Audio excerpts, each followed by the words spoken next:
Selamat pagi para juri dan para peserta. Hari ini aku berasal dari nomor urut 17 akan membawakan sebuah doa. Zaman behala, hiduplah seorang embok. Dia adalah seorang jande. Dia hidup sendirian, gak punya siapa-siapa. Dia selalu berdoa tidak ada hentinya.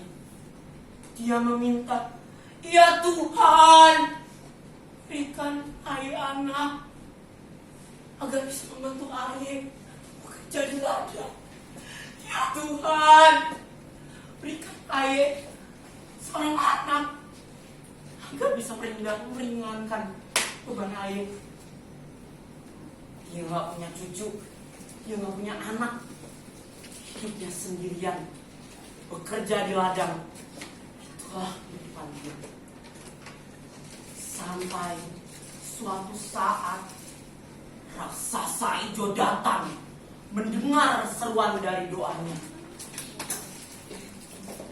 "Ente mau anak? Mudah. Ente cukup menanamkan biji timun ini. Cukup ditanam, rawat hingga tumbuh. Tapi ente harus berjanji."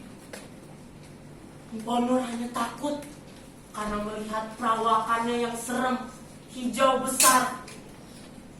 Dia hanya bisa pipis sedikit di celana, saking ketakutannya dia. Raksasa hijau memberikan benih itu dan berkata, 6 tahun setelah itu, berikanlah anak ente kepada ayah. Dan raksasa langsung menghilang ke hutan. Mpo Nur yang bingung, gak tahu apa ini. Karena keinginan dia untuk mendapatkan seorang anak, dia melakukan apa yang disuruh oleh raksasa hijau. Dia menanam, merawat. Tak terasa 6 tahun berlalu. Anak itu sudah tumbuh menjadi seorang anak yang periang, baik, sopan. Setiap hari dia bangun, dia membantu Mpo Nur ke ladang. Sampai suatu ketika saat Mpo Nur sedang berjalan di hutan, raksasa hijau datang menghampirinya. "Mpo Nur, gimana anak ente? Berikan pada ayah sekarang perjanjian yang sudah kita buat 6 tahun lalu." Mpo Nur hanya bilang, "Aduh, raksasa hijau, sepertinya gak bisa deh. Encok ayah kambuh nih. Nanti tunggu encok ayah udah gak kambuh, baru ayah kasih anaknya." Raksasa karena kasihan pada Mpo Nur, akhirnya dia menyetujui itu, lalu pergi.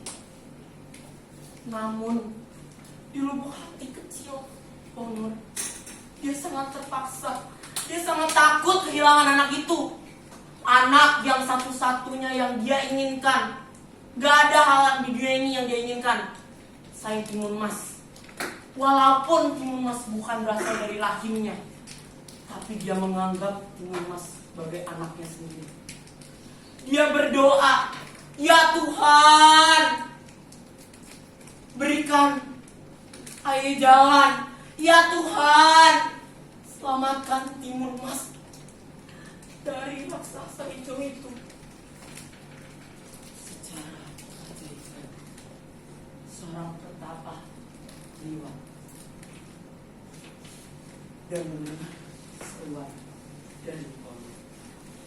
Dia memberikan sebuah bungkus dan dia berkata, "Jika kamu bertemu dengan raksasa hijau itu, lemparkan apa yang ada di dalam bungkus ini."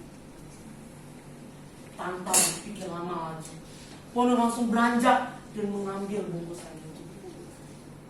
Dia sangat bersyukur. Puji Tuhan, karena Tuhan sudah membuka jalan. 3 hari setelahnya, saat Mpok Nur dan anaknya Timus sedang bekerja di ladang, raksasa datang menghampiri mereka berdua. Dia bilang kepada Mpok Nur, "Mana janjimu yang sudah kau janjikan 3 hari yang lalu?" Mpok Nur cuma bilang kepada Timus, "Jaga dirimu, nak. Jaga dirimu." Sambil Mpok Nur pergi, Timus hanya bisa memegang kantong itu dan menoleh sekali lagi kepada Mpok Nur. Seolah ini adalah terakhir kalinya dia melihat ibunya. Timus langsung berlari ke dalam hutan dan raksasa dengan marah mengejar Timus. Sampai akhirnya saat Timus sampai terpojok, dia mengeluarkan benda yang pertama, yang ternyata adalah sebuah benih timun. Dia bingung, tapi dengan percaya diri dia melemparkan timun itu. Dengan ajaibnya, seperti kata petaka itu, timun itu berubah menjadi ladang timun yang besar, menjulang tinggi, menangkap sang raksasa hijau. Raksasa hijau yang sakti itu tetap bisa keluar. Dia menghempaskan dan dia berlari lagi mengejar Timus. Hal yang sama terulang pada Timus. Tapi Timus melemparkan barang kedua yang ternyata isinya hanya sebuah uyah. Dia melemparkan itu dan menjadi sebuah lautan yang luas. Tapi yang tak disangka, raksasa hijau itu berhasil melewatinya lagi. Dia berenang mengejar Timus. Sampai akhirnya Timus sudah benar-benar terpojok. Dia hanya takut, bingung, sedih. Karena apakah ini akhir dari jalan hidupnya?